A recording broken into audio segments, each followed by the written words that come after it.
Hey, so I am really excited to welcome you to ADHD Powerful Possibilities, Caroline. Just so everybody listening or watching knows, I met you, I can't remember how many years ago, 4, 5, 4 or 5 years ago, and you had designed the ADHD family coaching program at ADCA, where I studied and trained. So I just wanted to say thank you for being so awesome at the time and continuing to be awesome. I'm really grateful to have you here today to talk about your amazing new book. Now, you wrote Why Will No One Play With Me a few years ago for kids who struggle with social skills. They don't have to have ADHD. For those kids who tend to get left out and who find themselves in the corner and not really understanding why. And now you've got this wonderful new book about friendship skills for neurodivergent adults. And is there a reason why you keep coming back to friendship? First, let me say you were a pleasure to know and a pleasure to have in class and a star and somebody who always said stuff I agreed with, which is always nice. And I'm thrilled to be here. And yeah, I think a psychologist would say there's a couple of reasons. One, I struggled with friendship. So when I started coaching 21 years ago and none of my clients had friends, of any age, I was like, wait a minute, this is a systemic thing. And no one was talking about it then. And I mean, barely anyone's talking about it now. So I was like, why don't we have friends? And there was just almost this acceptance of it. Oh, ADHD people don't have friends. And I was like, wait, we're just accepting this? Like, we're accepting loneliness for what, 15 million people in the US alone, like worldwide? I don't even know how many. And that bugged me. And this is where my ADHD traits come in. And as someone who's a Scot, I think you can appreciate this. I was like, oh no. Oh no, we're not accepting this. I keep coming back because A, it's my special interest, but B, like, it really is such an underserved discussion topic and such an underserved area. And I always say, I'm not perfect at this. I've had my own struggles, but I am the person who thinks about it all the time. And sometimes people will say to me like, oh, I don't want to mess up in front of you if I'm in a conference. And I'm like, I mess up all the time, but I just am trying to learn. And I think a lot of my work comes out of my work with clients. You all at the ADD Coach Academy will say something to me and I'm like, oh, that's it, and I don't like I did a conference this weekend and it was for adults and people were coming up to me afterwards and they were like, I had given up and I just was accepting that I'd be lonely. And they weren't anything but wonderful. There's no reason why they needed to accept that, but they did because they didn't feel a path forward. So this is long-windedly me saying, I just can't stop feeling like we deserve friendship. Yeah, I love that. Because I think as somebody who has very few friends, maybe I'm trying to think so I don't annoy the friends that I do have. I think I maybe have like 2 or 3 good friends. And even then it is, a kind of tricky balance sometimes. And as somebody watching a kind of fairly grown-up teenager navigate friendships and things and the impact that's had on her whole life, I'm so delighted that there's now something about adult friendships, because nobody's talking about what happens when you start a new job or what happens when you leave college or university and you don't have that forced interaction with people all the time, and what happens if you move city or your relationship changes. Maybe your partnership's broken up and you move somewhere. You're starting from scratch quite often. So this is a really fantastic resource, and I'm really delighted that somebody is talking about it, because it's not easy and it's not natural for so many of us. And that kind of brings me to the next question I have, which is, so many of my clients and me to an extent, we feel like we missed a class somewhere about making friends, and so much shame around that inability. Yeah, there's so much shame around. I didn't have friends as a kid, even people who have friends now will come up to me or they'll DM me, and I email and I answer every DM. I'm just one of those people. Even if it takes me a week, I always do. And they'll say, I have a few friends now, but I didn't have friends as a kid. And there's so much shame. I can hear it. And I'm like, how could you didn't know about your brain? And you didn't have a diagnosis, and so many, I know, of your listeners are late diagnosis. And I feel like there's Caroline pre-25 when I found out I had ADHD, and that Caroline from the 90s is very different than Caroline now. And I think that's such a big piece of it. And then also, I just want to say something. You mentioned having 2 or 3 friends, and if you don't know Katherine and you haven't had the pleasure of knowing Katherine, she's beyond fabulous. Like, she's kind, she's sweet, she's funny. And the thing is that we only get 2 or 3 close friends, the research shows, like, even in a lifetime. Right. And I think for our generation, it shuffles. I think our moms and our past generations, it was static, but they didn't move around as much. I feel like statistically they didn't, but like also I don't feel like they did. And I know with my grandma, I used to go around with my grandma Maguire, and we would like first go to church, then we would go here, and we would go to all these little stops. And she had a little friend next door, and they would like have tea.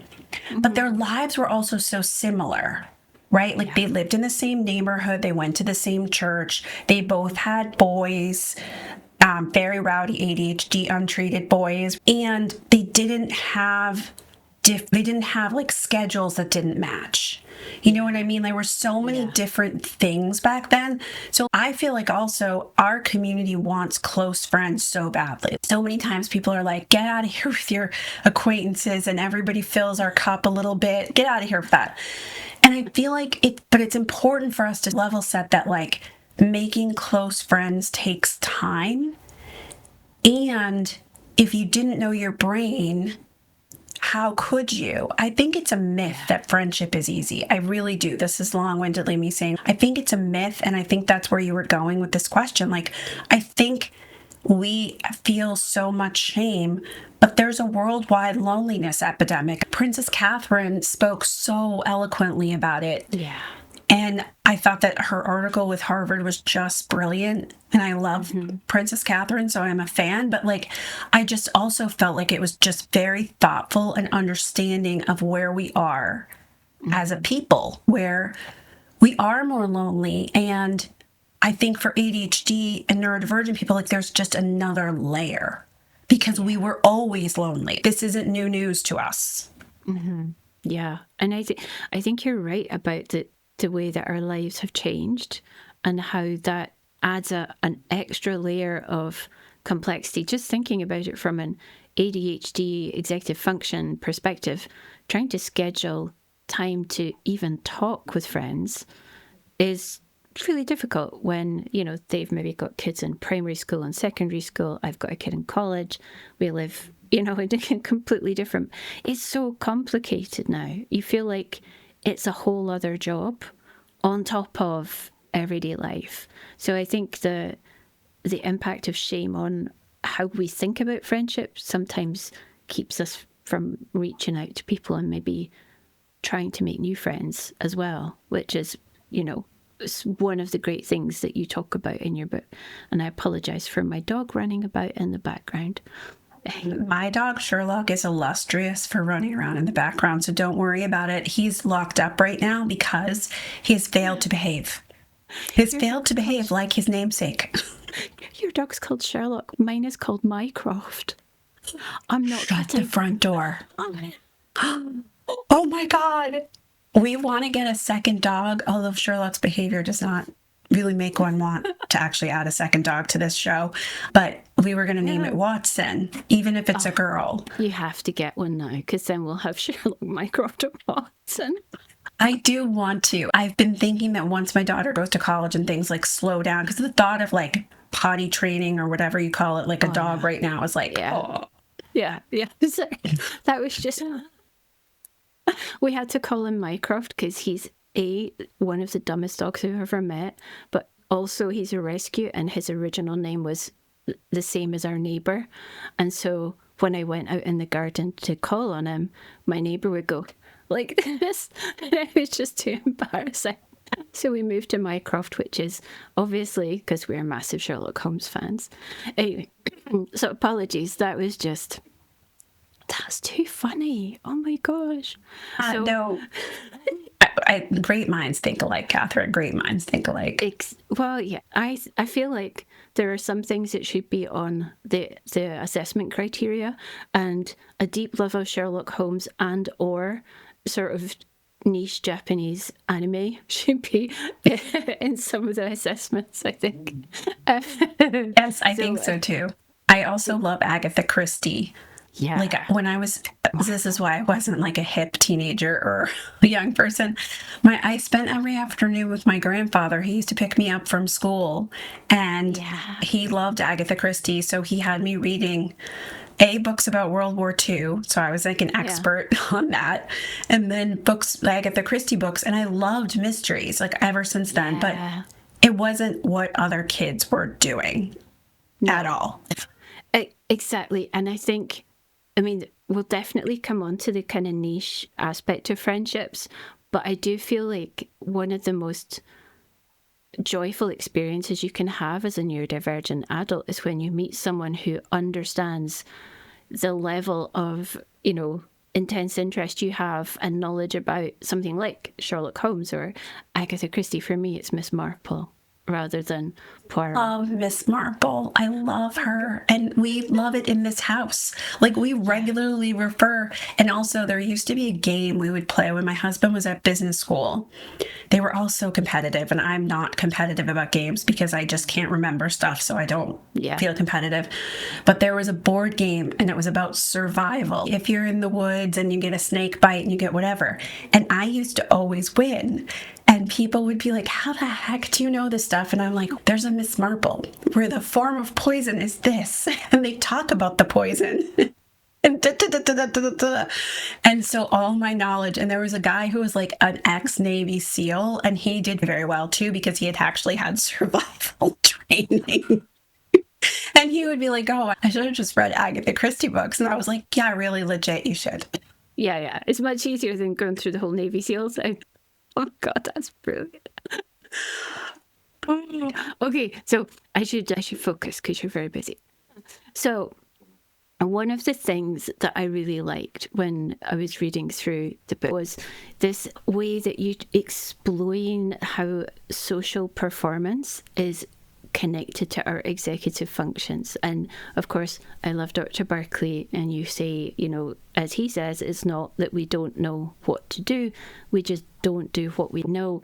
But our executive functions impact how we make those connections with people.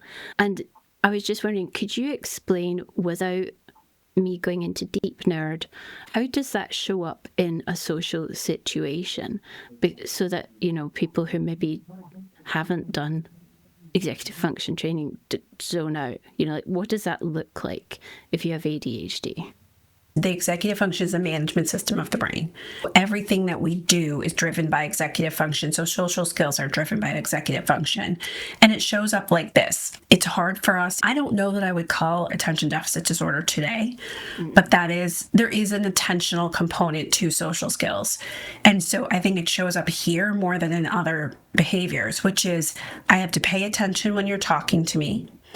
I have to remember things like your name. I don't remember anyone's name. And I talk about this in the book very openly. I don't not remember your whole story, but I don't remember your name necessarily. Mm-hmm. And then it shows up in us paying attention and then in us self-regulating. So let's say you say something that triggers my emotions and I have a moment of emotional dysregulation. Now I have to get back on track. Even though we're having a conversation, I'm trying to pay attention. I'm trying to remember things. And then my self-regulation comes in that I might blurt, interrupt, talk too long, right? And there's a component there of organizing, right? So maybe I don't organize my conversation quite linearly. I go off on side tangents. My story might kind of meander into a side quest. And if you're with someone who's along for that ride and for, that's great. If you're trying to have a linear discussion, and people get annoyed with that's harder, right? It's very hard for us. And even prioritizing. Do I prioritize what I'm going to say, what joke I'm going to tell? I think the memory is one of the biggest areas, though, because maybe I go to even tell a joke, but I waited for you to finish speaking, and now I don't remember that joke. I don't remember my thoughts that I was going to say. And I think there is a degree to which my self-confidence, even though that's not an executive function, but my self-confidence can be sapped even just by these challenges while I'm socializing. So maybe I felt great when we started talking, but I'm so aware and in my head of all these things I'm challenged by that as I'm talking to you, my self-confidence is going lower and lower. And I think there's also a future thinking component to this. Do I think I better arrange meeting up with you again while we're together because it's so hard to plan? Or do I have a great time, come home, and then think, oh no, arranging with them is so hard. We should have done it while we were together. So there's just so many executive functions that go into this. And I have clients who are fabulous socially. They haven't turned in their homework ever. They struggle in the workplace, but they're fabulous socially. But most people I encounter struggle socially with ADHD. And even if they have gotten good at it, they got good at it through practice, not that they showed up and they had this intuitive sense of how to manage all these things that I'm describing. And I think that description just of somebody who could be really good at social stuff but has never turned in their homework, or people who are, focusing on things like day-to-day work, but then the social thing comes off, makes me think of that torch diagram. Like our attention and our focus is a kind of focus beam of light, whereas I think for some neurotypical people it's more of an ambient glow where they're kind of able to be aware of things moment to moment, whereas we're having to really focus and try and stay present, especially when we're having a good time and we think of something and we want to bring that into the conversation, but it's not, I think what you described about the linear conversations, that's basically me. And, I think I have particular friends who enjoy popcorn conversations where we jump from one thing to the other. And that's just so relaxing compared to the type of really focused and intentional and A to B type of conversation where, I might run out of energy or enjoyment or enthusiasm halfway through that particular conversation. So I think that's such a great way to break down what executive functions look like in today life for people when they're in a social situation. And I think you mentioned in the book that autistic brains process something like 42% more sensory input. Is that from a study that you were reading, or? Yeah, I got it from a few places. There is a study that shows that. And then there's also, I had read it in many books. So I went and found the study because I'd read it over and over again. And it kind of made sense just knowing my clients and knowing how a lot of autistic folks have a slower processing speed. So brilliant, wonderful. And also there's different processing speeds. So you could be so good in one area and fast processing and then slower in another. And I found that processing social situations, I felt like it was slower, like it was a feeling. And then I saw like actual evidence. And the other thing that I talk about that's important for people to know is for autistic folks and some ADHD people, they're what's called bottom-up processors. So they're processing all the details. I think of it as a pyramid. They're processing like all the bricks at the foundation, and then that helps them form an opinion or a perception of something. And the reason some people who are neurodivergent are great at certain jobs, right? Engineering, building something, even like literature and stuff, right? Is that they're processing all those details. And then the typical brain actually knows and has an ability to be top-down processing, and that actually helps them filter out anything that doesn't fit what they need in the context of the situation. Whereas our bottom-up processing doesn't do that. So we have all this information coming at us. And I often find that it's tough in the moment sometimes, but then it also does make me sometimes notice things that other people don't notice.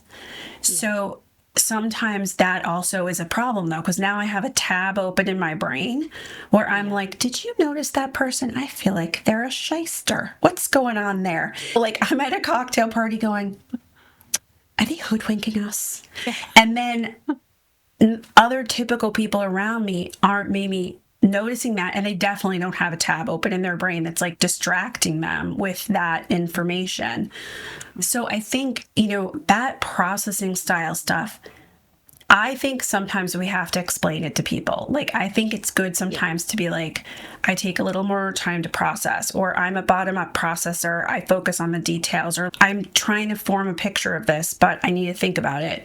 Because I think then people respect it and understand it, versus how things have been thus far. I think people don't explain because they're ashamed, but then they're stuck with the burden of that extra sensory bombardment that they're experiencing. Yeah, exactly. And oh my God, that tab open in your brain, it is just, A, it's very real. And then B, sometimes it's really interesting, but C, it absorbs at least half of your available brain to like monitor or turn down the volume on the other tab in the background, which can sometimes mean that you look like you're not really paying attention, which is a whole, it's like, even yesterday my daughter said, I am listening, because she's not looking at me, but she is listening. And I think that explanation to somebody might be really helpful, especially if you're getting into the details first. It's not yet socially acceptable to take notes in a conversation, which is how I manage that type of amount of information coming in. But maybe one day we'll get people will be fine with me making notes. I don't know. Yeah, that's why I talk about this in the book. I think virtual friendships have been put down up till now, but a lot of my clients are anxious, or they've never really had a good social experience, that they do better to start with virtual friends and to make friends in some kind of community or niche group. And then once they get confidence, maybe to move to in-person friendships. And the nice thing about virtual friendships is you can write down a word on a pad of paper, or you can not speak up while you're processing things and someone else is speaking in the group. And of course, you can do that in person, but I think it's easier virtually. Yeah. I also think some ADHD, neurodivergent people are saying, like, I don't want to explain myself. We spend our whole lives adapting. Here's the thing, though. There's a lot of research coming out right now that shows that one of our problems with typical people is literally mismatched expectations. And it goes beyond sort of social norms. It's like they're expecting me to reply, but I'm still processing. And that if you explain your brain, and if you explain diagnostic label or not, here's what's happening for me, that the studies are showing that people are like, oh, okay. And that they are much more understanding. So I get the people who say, I've spent my whole life explaining, I've spent my whole life adapting, they need to adapt to us. The problem is you're talking about billions of people in the planet. Yeah. And they don't know ADHD, and they don't know autism, and they don't know even learning disabilities. Like, I have tons of learning disabilities, and sometimes people ask me to come somewhere and I'm like, I can't drive there. I will never come home. I will be lost in space forever. So I need to take the train, which means it takes me a little longer, which means can we meet at X o'clock instead of this o'clock? And if I explain like I'm dyslexic and I have a spatial relations learning disability and I will not be able to find it, then they're like, oh, okay. Or they're like, oh, let me drive you. But if I don't explain, then they're just like, why is she taking the train when driving is faster and easier? And I'm like, because I can't navigate all that. It's just too much for me. So I think it is important to explain, but I do understand that people are frustrated by explaining when we've been explaining a lot. And I guess that's part of the whole conversation around masking and unmasking. And I mean, it's something that I've really struggled with because I wasn't diagnosed until my 40s. And by then, I feel like who I am was kind of who I was showing up as. So unmasking was difficult for me. But you talk about the difference between masking and adapting. Is that kind of the explanation part that you're getting into here? I think a little bit. And I also think adapting is like a temporary thing, right? I'm adapting because you'd rather go to a different tea shop, right? I'm adapting because I thought we were going to have fun, but you showed up with something just terrible having happened. Now I need to adapt to my mood, right? It shouldn't feel like a burden, right? Adapting versus masking, like adapting should feel like something I can do versus it's a burden. It's temporary and it's a choice. I don't have to adapt. I could say I'm not going to a different tea shop, but I feel like it's more of a temporary state versus like you touched on being diagnosed later and not knowing what was going on and then feeling like I have to show up a certain way.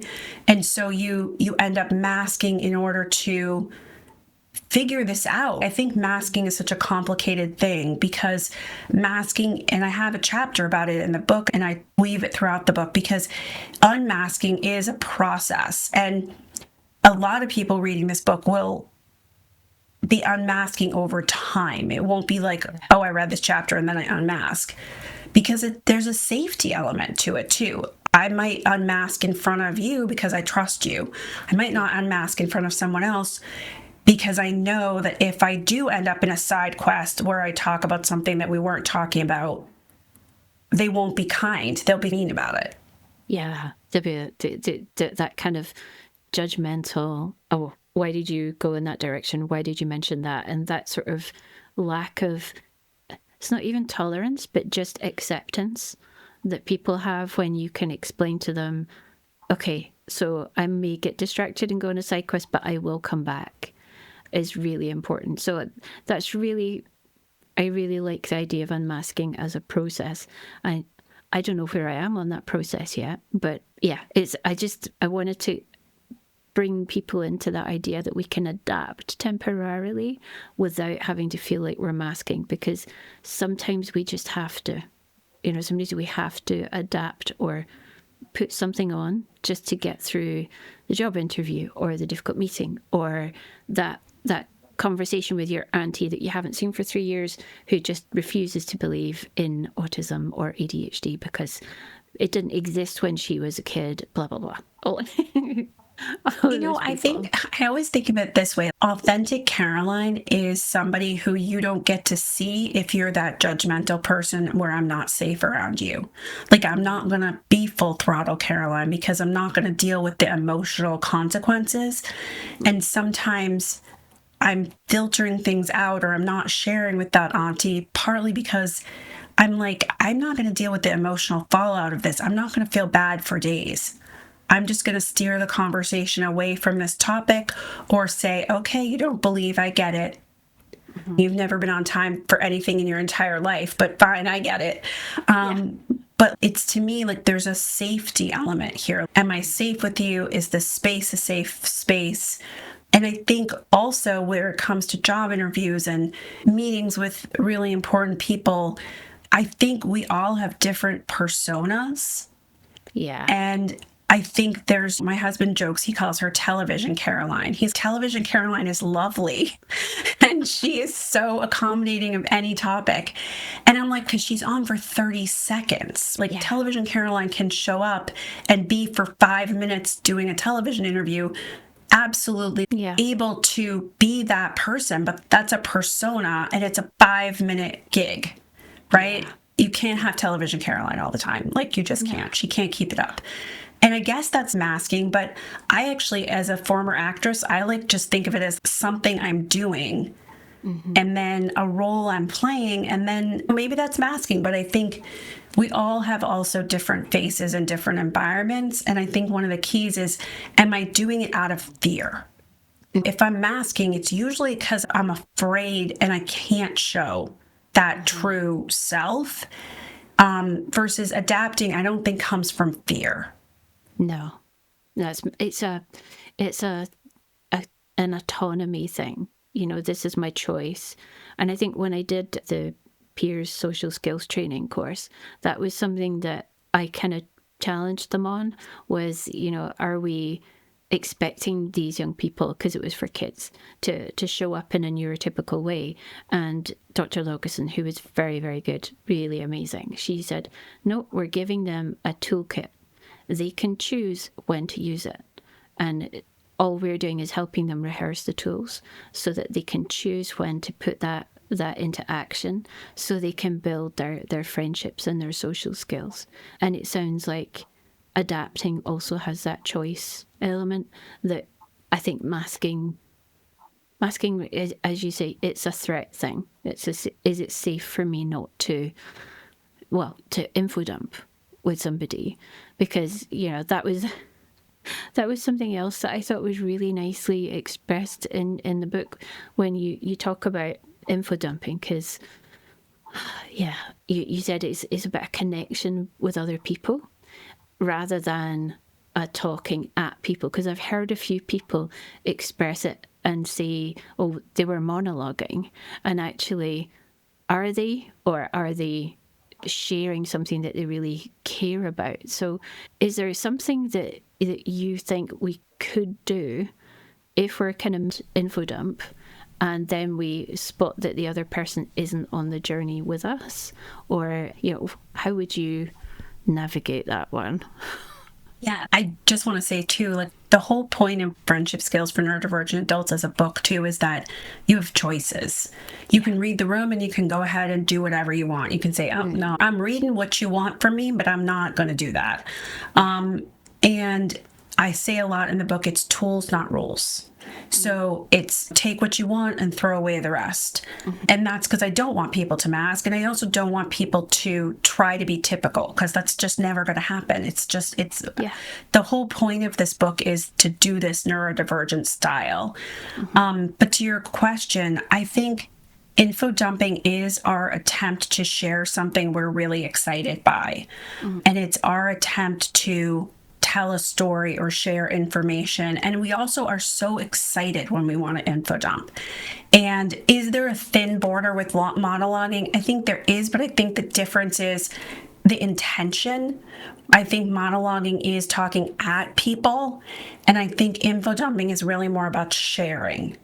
And we have a lot of special interests, right? Like, we have a lot of deep interests. You and I have already uncovered our mutual deep interests.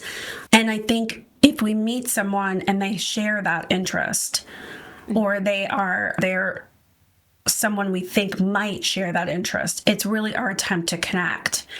And what I say to clients and what I do myself is I say, frame it up and hold up a flag and say, I really want to share this. It's related to what we're talking about, or I have this interest and what you're saying reminds me of this. Yeah. And sort of flag it so that they can recognize, oh, she's going to go into this now, right? And the thing about that is that it is, I think, among people, a kind of way also, and I talk about this in the book, I have a technique where you share something and your response includes sort of pings and little sharings of things you're interested in, so that if other people are interested in the same thing, they can like latch on to that and say, oh, I like that too. Yeah. And sometimes they won't. Sometimes you say something and they're like, okay. But if they are, then it's easier to find your people that way. And it's an extension of info dumping because I'm responding to a simple question about the weather or something, but I'm weaving in, yeah, it's been really great. I love hiking. And so this weather is magnificent for me. Or I love travel. And by adding that, you're allowing people to say, oh my God, I love travel too. Yeah. And it helps you to find your people. And that's why I think we info dump. I think we want people who are just as excited about this obscure thing. I joked this weekend, I was giving a speech, and I joked that my special interest right now is the royals. I know everything. If you'd like to know something, I know it all. I literally follow all these YouTube channels in Great Britain where I watch things. I've read the Epstein files, just so if you need to know anything. And like, I'm deeply into it. And I made this joke in a speech. And afterwards, people came up to me and they were like, oh my God, we have to talk about this. And so it was a way of them getting insight into, we have this shared interest. Here I am. This is what I'm interested in. If you'd like to come be with me, this is what we can talk about. Or for them to go, I'm not interested in that at all. I don't know. Why are you crazy American following British YouTube channels, like watching ITV? What is wrong with you? I think that's important because I think typical people do that too. It's just they do it in a different way. And I think we have to find our own way of doing it. Yeah. Yeah. And I think they sometimes are unaware that they've done it. Whereas for me, it's maybe a bit more intentional. And I love what you said there about that kind of signal for other people to pick up and to share the excitement. And one of my clients is from Ireland and she uses the word giddy. And I'm like, oh God, yeah, I want people I can get giddy with about the things I love. And it's just such a fantastic feeling when you meet those people. So I love the idea of sending out like a little ping or a flare so that you can all gather together and get giddy about the royals or Poirot or whoever is kind of your interest of the day. It's such a great idea. I love it. I love that. And I love it when people have words to express stuff that I can't find the words to express. And giddy is like the exact word that I feel. And I feel like a lot of us are really interesting. And I think there's such a coating of shame that's been lopped upon us. That coating of shame sometimes makes it so that we don't remember how interesting we are. And I was talking to a neurodivergent doctor who's doing research into the brain, who also like loves true crime like I do, she was so interesting. I was like, why would you want to talk to someone who has no interest when you could talk to this woman who's literally like traveling the world and doing all these interesting things? Yeah. And I think that we have to start to remember that we are interesting and we are good friendship material, and that we just lack the skills to nuance that into a way not to be typical, but into a way so that we can actually communicate and find our people and have a conversation where we show through all the giddiness and all of the shine and all of the brightness. Yeah. Yeah. And I think the giddiness thing, I think sometimes overtakes us. And that's where I feel like I can verge off into a bit of a monologue and not careful. And the other thing is sharing it with people who I don't really know. And how to work out how to trust people. And when I was looking through the book, I thought, I love the scoops of trust. And I would really love it if you could explain it, because I feel like either I don't trust people at all or I trust them way too much. And it's definitely a work in progress for me. But can you share the the scoops of trust rule for us? Yeah, so trust is track record. And one of the things that I think happens with us is that we get really excited about something and we have an emotional connection with someone. We feel that moment of zing and connection and giddiness. And then instead of recognizing that's one moment, that doesn't mean they're trustworthy. We take that because we're desperate for this connection too. Like we really want it so badly and we don't feel it with everyone. I don't know about you, but I don't feel that kind of giddy connection with everyone. Lots of people I'm like, we have a phrase in my family where we say they're just like toast without jam. Like they aren't as interesting to me. Yeah. And they might be perfectly fine people, but I don't zing with them. I don't feel that moment of connection. And so when I feel it, then I tend to rush into friendship. And I talk about the impulsive friendship cycle in the book and how to break it. And I also rush into trust and I share with them. And it's not just oversharing. I think it's also giving trust away, like giving to them and trusting them with information in the workplace that they might want to use against you, and trusting them with your private information. Like oversharing isn't just oversharing, it's trusting someone with your private emotional life and then not knowing them well enough to know what do they do with that kind of information. Do they throw it back in your face and say, we know that it's all about your mother for you? Ouch. Why are you doing that to me? And that's what happens to a lot of my clients and a lot of people who write me, is that they give trust away and then the person takes that information and kind of throws it back at them or doesn't honor it. And part of it is that when we meet someone and we give trust away like that, we don't know their track record, so we're not like watching for their patterns. Yeah. And so the ice cream scoop method that we came up with, there's actually more, but we couldn't put it all in the book because it's just a book. Like you can't put everything you ever thought about this. But I am making YouTube videos about it and stuff, which is this idea that when we share one scoop of ice cream, we see what they share, right? And then if they're trustworthy and we see some good patterns, we share another scoop. But we don't give them like the entire 5-scoop ice cream right away because they haven't earned it. Okay. Yeah. And I think that impulsivity, that rushing into things, it's useful to have such a really powerful visual idea for like, how much trust am I giving you here?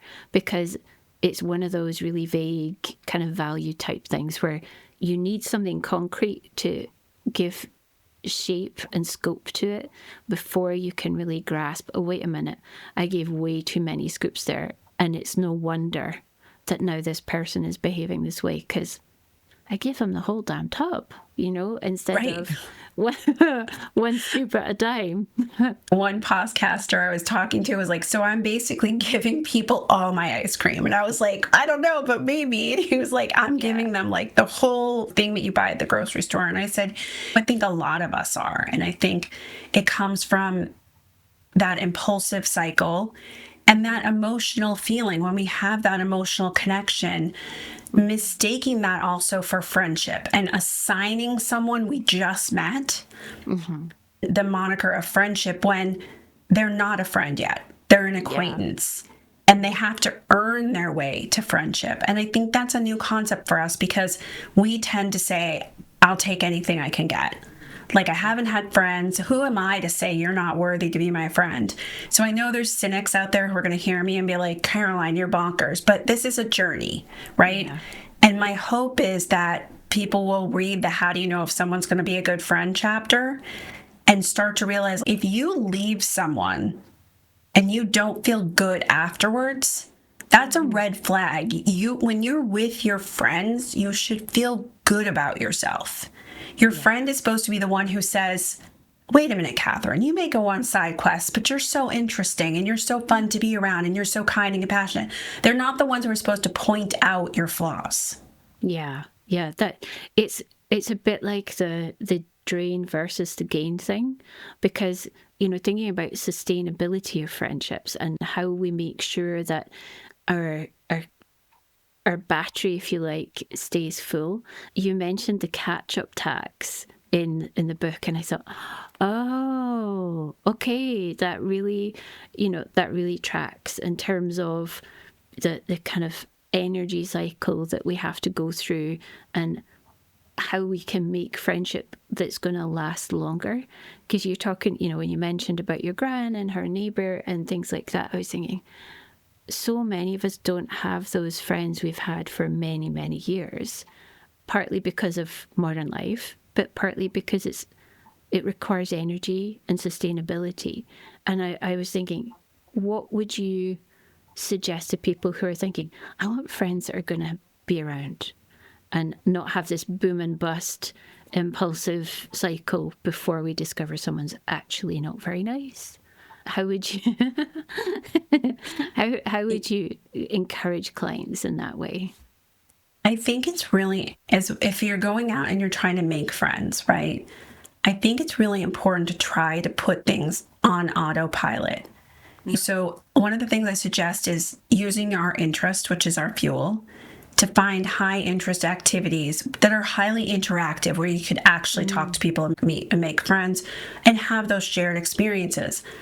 But I think so much of what happens to us is that, unlike life when our grandparents were young, they were able to just live in proximity with people, and they had activities that were through their village, right? Yeah.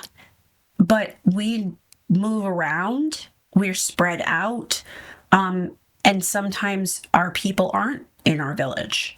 Yeah. So I feel like when we do that, we need to have things that every Thursday night, like clockwork, I go. And it's not that I have to text people all week to arrange that.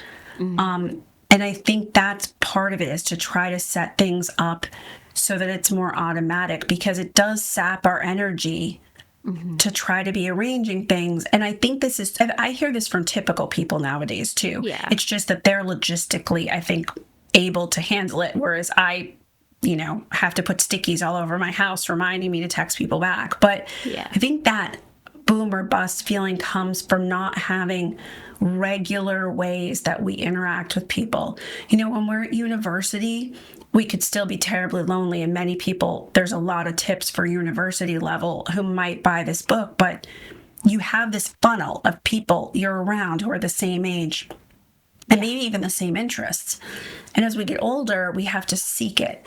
And so I think one of the things we need to do is, how can we set this up so that it's more automatic, so that we're regularly seeing these people through a club or a group or an activity, and so that it isn't about us logistically having to constantly navigate. Because also it's shown we work more than our grandparents did.